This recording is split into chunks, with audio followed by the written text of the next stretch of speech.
اشفاق احمد صاحب اکثر کہا کرتے تھے کہ آدمی عورت سے محبت کرتا ہے جبکہ عورت اپنی اولاد سے محبت کرتی ہے۔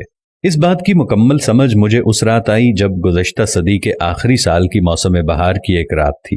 میری شادی ہوئے تقریباً 2 سال ہو چکے تھے اور بڑا بیٹا قریب 1 برس کا ہو گیا تھا۔ اس رات کمرے میں 3 لوگ تھے، میں، میرا بیٹا اور اس کی والدہ۔ 3 میں سے 2 لوگوں کو بخار تھا، مجھے کوئی 104 درجے اور میرے بیٹے کو کوئی 101 درجے۔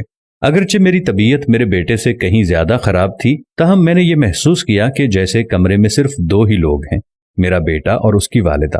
بری طرح نظر انداز کیے جانے والے احساس نے میرے خیالات کو زیر و زبر تو بہت کیا، لیکن ادراک کے گھوڑے دوڑانے پر یہی حقیقت کھلی کہ عورت نام ہے اس ہستی کا کہ جب اس کو ممتا دید کر دی جائے تو پھر اس کو اپنی اولاد کے سوا کچھ دکھائی نہیں دیتا، حتیٰ کہ اس کو اپنا شوہر بھی، اور خاص طور پر جب اس کی اولاد کسی مشکل میں ہو۔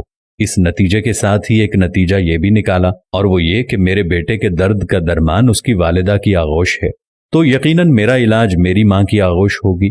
اس خیال کا آنا تھا کہ میں بستر سے اٹھا اور ماں جی کے کمرے کی طرف چل پڑا۔ رات کے 2 بج رہے تھے، پر جیسے ہی میں نے ان کے کمرے کا دروازہ کھولا تو وہ فوراً اٹھ کر بیٹھ گئیں، جیسے میرا ہی انتظار کر رہی ہوں۔ پھر کیا تھا، بالکل 1 سال کے بچے